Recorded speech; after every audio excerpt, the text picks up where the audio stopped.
على هذه النية وعلى كل نية صالحة. الفاتحة. أعوذ بالله من الشيطان الرجيم.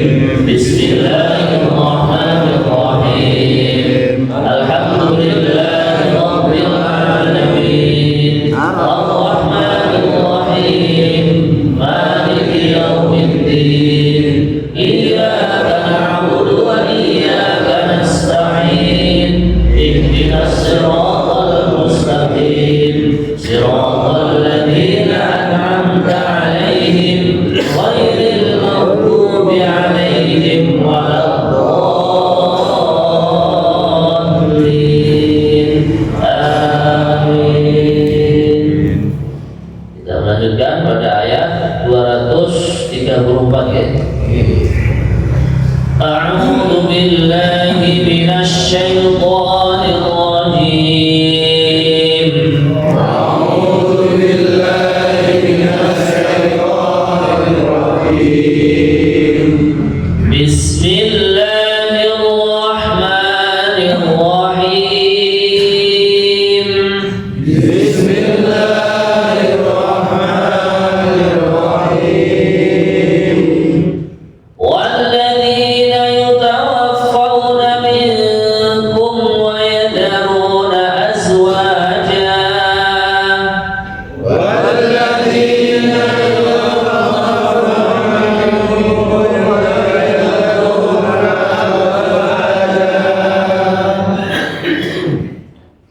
ويذرون أزواجا يتربصن بأنفسهن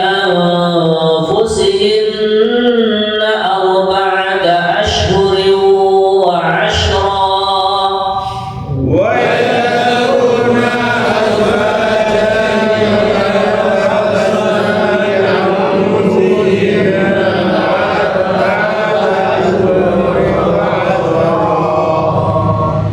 di mana lafaz azwaja di sini za-nya seperti suara lebah. Gitu ya. Kemudian yang perlu kita dahulukan jai ini namanya idgham. Nah, mendengungnya dua harokat. Wa yadruna azwajan yatarabbasna bi anfusihinna arba'ata ashhurin wa 'ashra.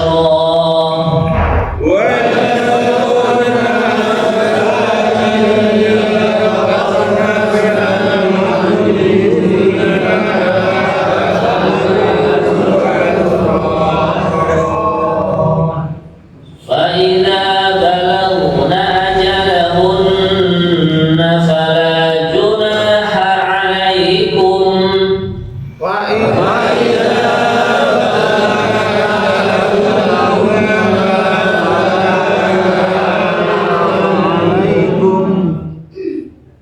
فلا جناح عليكم فيما فعلن في أنفسهن بالمعروف.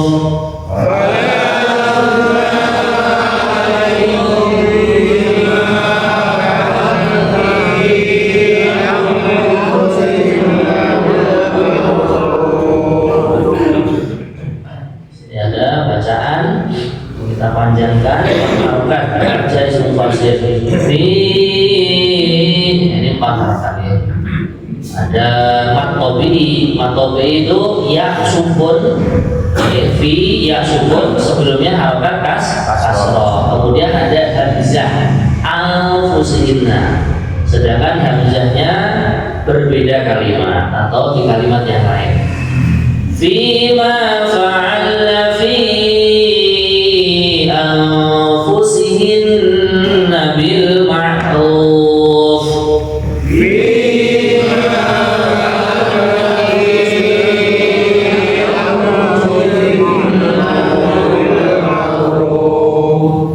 Wallahu bima ta'maluna khabir. Wallahu bima ta'maluna khabir. ولا جناح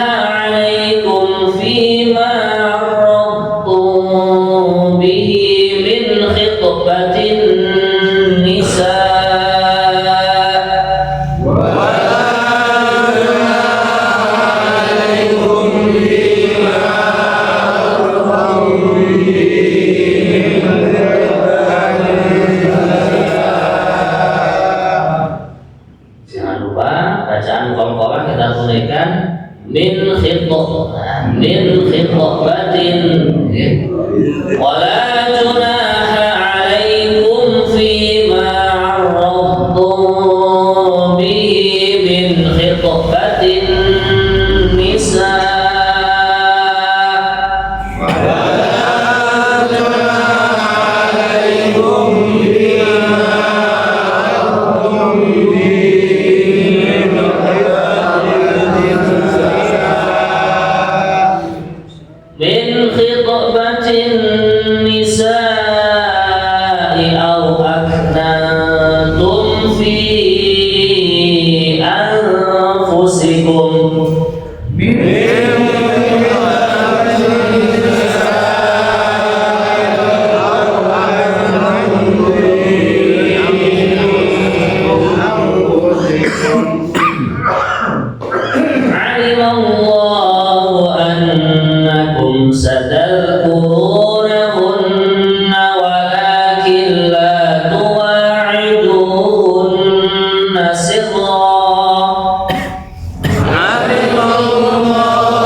talaq, lamnya tasdid ya. Kemudian qafnya qala. La junaha 'alaikum in talaqtumun nisaa ma lam tamassuhun.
Tasdidnya ditunaikan ya.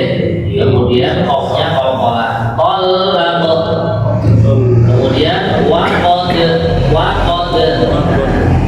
Adapun kalimat faradtum ini namanya bukan qalqalah tapi istitolah. Istitolah itu melar. Melar memanjang seperti karet gitu. Sifatnya dhad yang berbeda dengan huruf-huruf yang lain.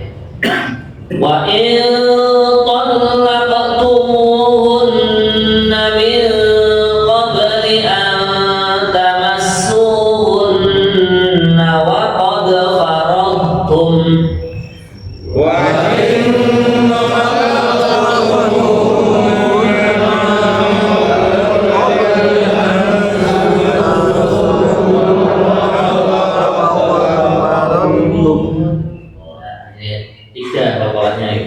min qabli ini sudah qalqalah.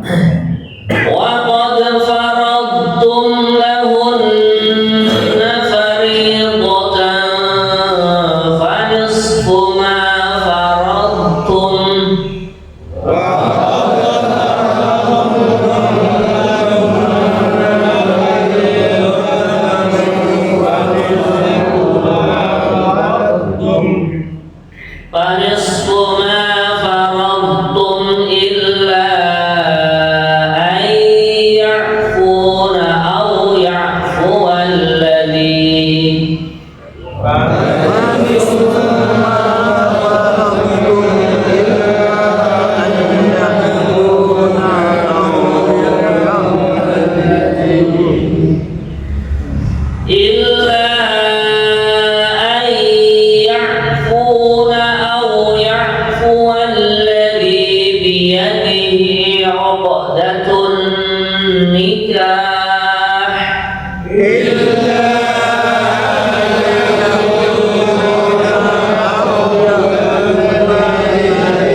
asbab Allah ridho kepada kita, dari asbab sembuhnya penyakit-penyakit kita, khusus Pak Rukun, sehat selalu Pak ya, Pak Dokter, Pak Samsi, sembuh semua kita, semoga selalu memberikan kesehatan untuk berjuang bareng-bareng, ngaji bareng-bareng, bahkan nanti ketemu lagi di surganya Allah.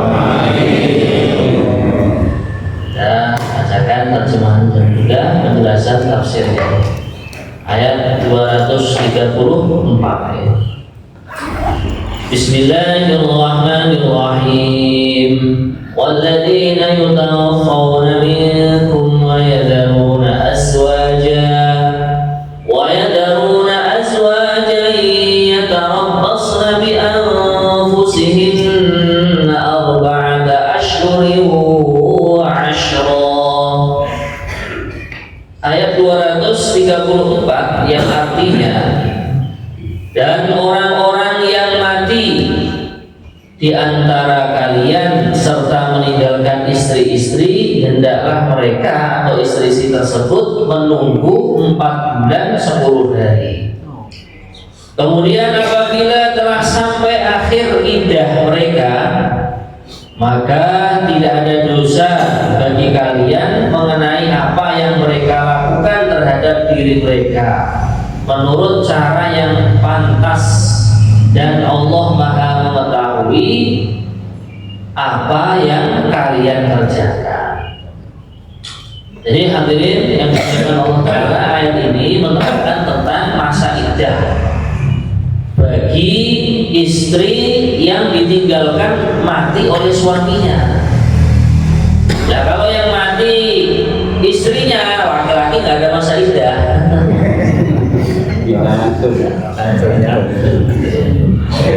Di antara hikmahnya Allah Subhanahu wa Ta'ala memberikan syariat yang namanya iddah itu supaya mengetahui kalau betul-betul rahimnya si wanita tersebut sudah bersih, tidak ada bayi atau janin yang dulu disebabkan oleh suami yang meninggal dunia atau yang menceraikannya.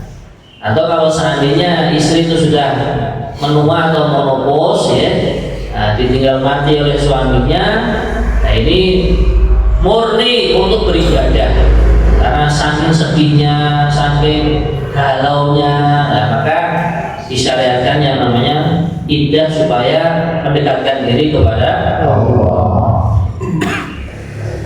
Maka orang yang ditinggal mati oleh sang suami bagi para istri yang merdeka, istri merdeka itu bukan budak. Masa iddahnya adalah 4 bulan 10 hari. Nah kalau seandainya meninggalnya itu di tengah-tengah bulan, bagaimana? Ya nanti disempurnakan pada bulan yang berikutnya. Jadi misalkan bulannya itu yang dipakai adalah bulan Hijriah ya. Misalkan meninggalnya di tengah-tengah bulan Muharram atau tanggal 15 Muharram. Nanti kan Safar, Rabiul Awal, Rabiul Tsani, gitu.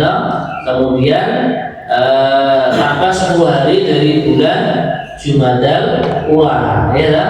Nah, kemudian nanti yang kurang dari bulan Muharram ini disempurnakan di Jumadal Ula. Kurangnya berapa? Misalkan bulannya kok isinya itu 29 hari, berarti ya mulai 16 sampai 29 hanya 14 hari, nanti disempurnakan di bulan yang keempat. Adapun bila mana budak wanita yang ditinggal mati, artinya istri yang ditinggal mati itu seorang budak. Nah, dulu kan masih ada perbudakan ya, kalau untuk sekarang ini sudah diijma', disepakati oleh para alim ulama, sudah tidak ada budak lagi. Kalau dulu masih ada. Dan relatif budak itu maharnya lebih murah daripada orang merdeka, gitu ya. Cuma mungkin kastanya itu kan rendah, gitu.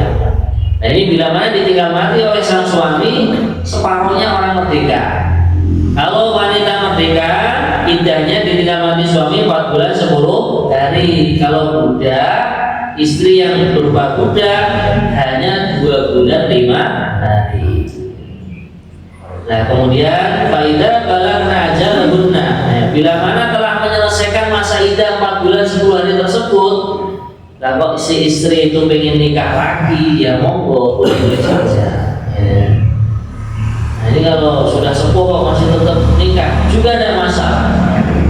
Asalkan nyamannya ya seperti itu, boleh-boleh saja. Apalagi kalau masih muda, masih produktif. Kalau seandainya masih ingin nikah lagi, ya agama tidak melarang. Atau secara hukum fikih dihukumi halal. Kemudian hadis sekalian, wallahu bima ta'maluna khabir. Allah Maha mengetahui dengan apa yang kalian kerjakan, Maha mengawasi. Jadi apa saja yang kita kerjakan, misalkan wanita tersebut nggak mau nikah, kalau malah naudzubillah, malah lewat jalan belakang jalan yang haram, ini juga Allah mengetahui. Nah ini kadang terjadi berat di kalangan keluarga, atau misalkan anak-anaknya gengsi mempunyai bapak sambung, maka ini tidak boleh. Selagi perkara di dalam agama itu halal dikerjakan, maka jangan dilarang. Bahkan di dalam Al-Quran diterangkan, ya ayyuhalladzina amanu la tuharrimu thayyibati ma halallahu lakum. Wahai orang-orang yang beriman, kalian jangan mengharamkan perkara baik yang dihalalkan oleh Allah. Maka itu gengsi atau rasa tidak enak, rasa ini itu kita hilangkan selagi masih dihalalkan dan diperbolehkan oleh Allah Subhanahu wa Ta'ala. Kemudian ayat 235 yang artinya, dan tidak ada dosa bagi kalian meminang atau melamar perempuan-perempuan itu dengan sindiran, atau kalian menyembunyikan keinginan kalian dalam hati. Allah Maha mengetahui bahwa kalian akan menyebut-nyebut kepada mereka. Tetapi janganlah kalian membuat perjanjian untuk menikah dengan mereka secara rahasia, kecuali sekadar mengucapkan kata-kata yang baik. Dan janganlah kalian menetapkan akad nikah sebelum habis masa iddahnya. Ketahuilah bahwa Allah Maha mengetahui apa yang ada di dalam hati kalian, maka takutlah kepadanya, dan ketahuilah bahwa Allah Maha Pengampun lagi Maha Penyantun. Jadi hadirin sekalian, melamar wanita, mau terus terang, mau sindiran, itu boleh-boleh saja. Kalau terus terang, ya berarti kita datang kepada walinya, langsung bilang kepada walinya. Jadi melamar itu kepada walinya, bukan kepada wanitanya itu. Atau kalau bahasa sekarang pacaran, Jadi yang benar itu datang kepada walinya, karena yang memiliki anak wanita adalah wali. Nah kalau bapaknya sudah tidak ada, mbahnya, pamannya, saudara kandungnya, saudara sebapaknya, itu namanya wali itu. Jadi datang baik-baik, assalamualaikum Pak, kami datang di sini bermaksud satu silaturahim, silaturahmi. Kemudian yang berikutnya kami ingin menyambung hubungan dengan silaturahmi. Kalau silaturahim itu menyambung tali persaudaraan, kalau silaturahmi menyambung daging. Paham maksud itu kalau ditolak ya jangan marah. Biasa saja, jadi orang itu hatinya yang longgar. Nah ini kadang yang menjadikan hati nggak sehat, ditolak lamarannya terus pergi ke dikpol. Nah ini yang nggak benar ya. Kalau ditolak ya berharap kepada Allah, wanita di dunia masih banyak. Saya juga pernah itu diajak kantor lamar orang gitu. Nah ternyata yang dilamar itu sudah dilamar duluan. Yang lamar nggak tahu kalau wanita itu sudah dilamar orang lain. Yang lamar sepupunya sendiri. Ya tapi karena orang ahli agama bahkan hafid Quran, ya dia nggak sakit hati. Ya sudahlah, bukan rezekinya. Nah, akhirnya mencari wanita yang lain, bahkan sama Allah diberi wanita yang lebih baik, bahkan lebih kaya daripada wanita yang sebelumnya. Dan kemudian juga boleh secara sindiran, ya. Secara sindiran itu boleh. Nah, misalkan dengan bahasa-bahasa yang bagaimana gitulah ya. Silaturahim. Yang kedua, ya, kita mau mempererat selain menjadi tetangga juga ingin menjadi keluarga. Nah, ini kan sindiran seperti itu. Ya. Atau mungkin panjenengan kan makom mengerti bahasa-bahasa mereka. Ya. Kemudian hadirin sekalian, ya, Allah Subhanahu wa taala menerangkan dalam ayat ini, jadi melamar atau memingit ya, mengkhidbah wanita yang janda khususnya, ini tertibnya adalah setelah selesai masa iddah. Bila mana masih dalam masa iddah, ini boleh melamar tapi secara sindiran. Kalau yang secara terus terang setelah habis masa iddah. Nah, maka kalau meminang seorang janda ya harus diketahui dulu masa iddahnya itu kapan habisnya. Jangan sampai wanita belum habis masa iddahnya sudah di akad nikah, makanya tidak boleh. Kemudian Allah SWT mengatakan berfirman, wa'lamu annallaha ya'lamu ma fi anfusikum fahdharu. Allah Maha mengetahui apa yang kalian sembunyikan di dalam hati kalian, Allah mengetahui. Nah, maka kalian haruslah berhati-hati ya. Jadi kalau senang kepada wanita ya, senang kepada perempuan ya, itu tadi jalur secara syariat melamar kepada walinya. Kalau seandainya senang kepada wanita tapi nggak kesampaian, ya sudah, semoga nanti bertemu di surga gitu. Ya, gitu saja. Atau kita berbaik sangka kepada Allah, mungkin Allah takdirkan saya tidak dapat dia, bahkan Allah mungkin akan memberikan gantinya yang lebih baik.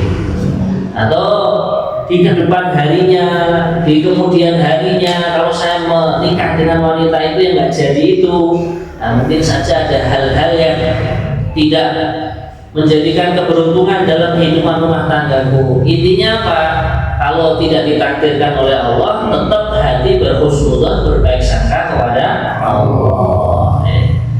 Seperti itu. Jangan sampai kita suudzon, berburuk sangka kepada Allah. Kemudian hadirin sekalian, ayat 236. Tidak ada dosa bagi kalian jika kalian menceraikan istri-istri kalian yang belum kalian sentuh atau campuri, maksudnya belum dijima, ya. Atau belum kalian tentukan maharnya, dan hendaklah kalian beri mereka mut'ah bagi yang mampu menurut kemampuannya dan bagi yang tidak mampu menurut kesanggupannya, yaitu pemberian dengan cara yang pantas yang merupakan kewajiban bagi orang-orang yang berbuat kebaikan. Jadi menceraikan istri, padahal istri itu belum dijima sama sekali, bahkan belum disentuh. Ini kadang-kadang terjadi. Orang mendapatkan menantu di Mekah sana. Nah, akhirnya dengan berkah jadumannya itu, dengan berkah ngobrolnya, ya kelihatannya ingin mengambil menantu di sana. Akhirnya akad nikah di sana. Dan ternyata setelah si laki-laki datang ke kampung ingin mendatangi istrinya, ternyata istrinya nggak sesuai yang diharapkan. Ya mungkin mohon maaf, istrinya ada cacat begini, cacat begitu, tidak diomongkan oleh walinya. Maka akhirnya apa? Si suami merasa kecewa. Akhirnya ya sudah, langsung dijatuhkan talak atau cerai. Nah kemudian karena ini jatuh talaknya, ini belum disentuh sama sekali. Nah, maka ini dalam Al-Quran, malam tamassuhun au tafridu lahunna fariidah fanisfu ma faradtum. Kalau belum disentuh, wa in talaqtumun, nanti ayat berikutnya belum disentuh dan sudah diakad nikah, belum dijima dan sudah diakad nikah, kalau diceraikan, maka nanti yang diberikan adalah separuh mahar. Kemudian yang wajib juga adalah yang namanya memberikan mut'ah, wa matti'uhunna. Wa matti'uhunna. Memberikan mut'ah kepada istri yang dicerai ini sesuai kemampuan. Kalau dia orang kaya, ya pantasnya itu berapa lah. Ini baik sudah dijima atau belum dijima, ini termasuk wajib. Kalau seandainya dia itu tidak punya, ya berikan kesanggupannya itu berapa. Ini kalau seandainya wanita diceraikan seperti itu. Nah kalau belum ditentukan maharnya, ya, maka ini kalau ini sebenarnya tidak ada kewajiban sama sekali, karena mahar itu kan sebagai imbalan dari seorang wanita telah merelakan dirinya untuk dijima oleh suami. Gitu. Karena kalau sebelum dijima kok dicerai dan dia dalam akad nikah juga tidak menentukan nominal mahar, ya, pokoknya mobilmu nikah gitu saja, saya terima nikahnya. Nah, kan kalau yang berlaku itu kan dengan mahar sekian, dengan mahar sekian gram atau uang sekian rupiah, gitu. Nah, atau misalkan kebun sawit sekian hektar misalkan, nah itu kan disebutkan maharnya. Nah ini yang ketika akad nikah maharnya nggak disebutkan, maka kalau diceraikan sebelum dikumpuli, ya ini sebenarnya tidak ada kewajiban membayar mahar. Kemudian hadis sekalian ayat 237, dan jika kalian menceraikan mereka, menceraikan istri sebelum kalian sentuh atau sebelum kalian kumpuli, padahal kalian sudah menentukan maharnya, maka bayarlah separuh atau seperdua dari yang telah kalian tentukan, kecuali jika mereka membebaskannya atau dibebaskan oleh orang yang akad nikah ada di tangannya, maksudnya walinya. Pembebasan itu lebih dekat kepada takwa, dan janganlah kalian lupa kebaikan di antara kalian. Sungguh Allah Maha melihat apa yang kalian kerjakan. Ini ayat ini menjelaskan ayat sebelumnya. Jadi tadi sudah diterangkan, kalau seandainya sudah ditentukan dalam akad nikah, misalkan maharnya 5 juta. Nah, sebelum dijima sudah dicerai karena hal-hal yang tertentu, misalkan gitu. Maka bagaimana? Panis rumah farotu. Ya berarti separuhnya 5 juta, yang wajib diberikan suami kepada istri 2 juta. Bisa dipahami ya? Kecuali kalau memang wanitanya itu memaafkan, nggak usah, mau belum diapa-apakan kok, menerima mahar. Nah, cara gitu. Illa ayyakuna, kecuali kalau mereka memaafkan ya sudah, berarti tidak berkewajiban membayar walaupun separuh mahar. Gitu. Awiyah sualadi biyadi udah nikah, atau walinya bilang, Mas, udah negara sudah sampai ceraikan anak saya dan belum disentuh, sudah nggak usah kasih mahar, nggak apa-apa, saya maafkan. Nah, maka itu akrobulit takwa, itu lebih dekat kepada takwa kepada Allah. Nah, kan, tapi di sini juga diingatkan, wala tansawul fadla, dan janganlah kalian lupa kebaikan di antara kalian. Ini sudah memberikan anaknya, ya, walaupun belum diapa-apakan, tapi sudah rela, masa terus dilupakan begitu saja. Maka inilah anjuran dari Al-Quran. Innallaha bima ta'maluna basir. Sesungguhnya Allah Maha melihat apa yang kalian kerjakan. Semoga pelajaran pada pengajian pagi hari ini menjadi ilmu yang barokah dan manfaat.